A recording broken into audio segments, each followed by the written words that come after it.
조기 대선이 이제 36일 남았습니다. 주말 사이 더불어민주당이 먼저 대선 후보를 확정했고 앞으로는 이재명 후보를 중심으로 본선 대비에 매진을 합니다. 네, 국회로 가보겠습니다.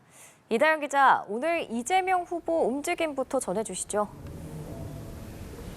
네, 이재명 후보의 첫 일정은 현충원 참배였는데요. 보수 진영 전직 대통령 묘역까지 찾았다는 게 눈에 띄는 부분입니다. 이승만 전 대통령과 박정희 전 대통령, 김대중 전 대통령과 김영삼 전 대통령의 묘역을 차례로 참배하는 겁니다. 한국 경제개발의 주역으로 꼽히는 포스코 초대 회장 박태준 전 국무총리의 묘역도 찾았습니다. 참배를 마친 뒤 이 후보는 모든 역사적 인물들에 대해선 긍정적, 부정적 평가가 다 가능하다며 양 측면을 다 함께 보는 게 필요하지 않을까 생각했다고 말했습니다. 박 전 총리 묘역 참배에 대해선 그분이 DJP-연합, 진보보수연합 정권의 일종의 옥동자 아니었느냐고 평가하면서 통합의 필요성, 가치가 어느 때보다 더 큰 시기라고 말했는데요. 관련 발언 들어보시죠. 민생을 개선하는 게 우리 정치의 가장 큰 몫이기 때문에 가급적이면 지나간 이야기, 또 이념, 진영 이런 것들은 잠깐 곁으로 좀 미뤄두면 어떨까. 이 후보는 조기 대선 전부터도 이른바 우클릭 행보에 신경을 써왔는데요. 본선 레이스에서도 중도 보수층 표심까지 끌어안는 외연 확장 행보를 걷겠다는 의지를 첫 일정을 통해 다시 드러낸 것으로 보입니다. 통합 메시지에 이어 성장의 방점을 찍은 정책 행보에도 나섰습니다. 오전에 반도체 공약을 발표한 데 이어서 오후에는 AI 반도체를 주제로 기업 간담회를 엽니다.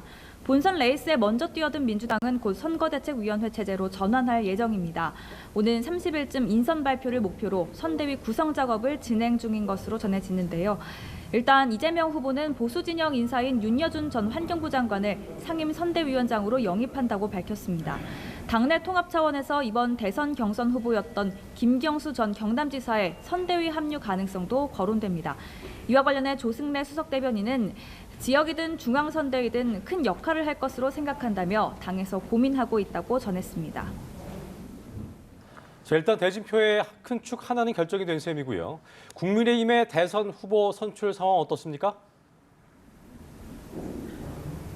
네, 오늘은 국민의힘 2차 경선 투표의 마지막 날입니다. 현재 4강 후보들의 대결이 펼쳐지고 있는데 내일이면 2명으로 다시 압축됩니다. 결선행 티켓을 놓고 후보 간 막판 표심 잡기 경쟁이 뜨거운데요. 먼저 김문수 후보는 수출 5대 강국 도약 공약을 발표하면서 당선 즉시 한미 정상회담을 제안해 트럼프 관세 압박에 대응하겠다고 했습니다.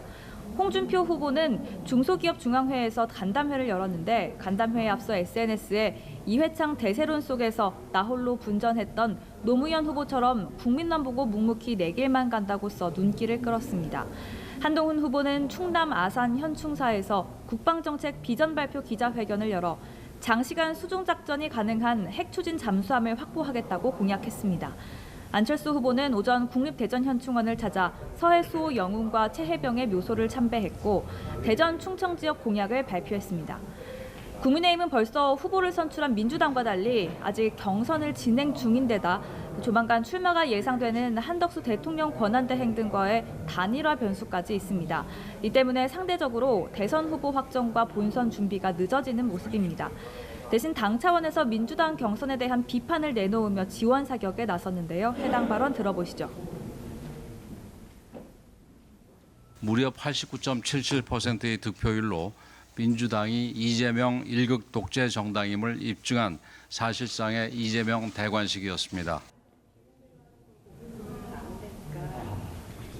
권성동 원내대표는 국민의힘은 대선 후보를 중심으로 이재명 세력에 반대하는 모든 애국 민주 세력과 힘을 모으겠다고 강조했습니다. 경선 후보들에 이어 지도부도 한대행을 포함한 반 이재명 빅텐트 구상에 긍정적인 입장을 보인 것으로 풀이됩니다. 지금까지 국회에서 전해드렸습니다.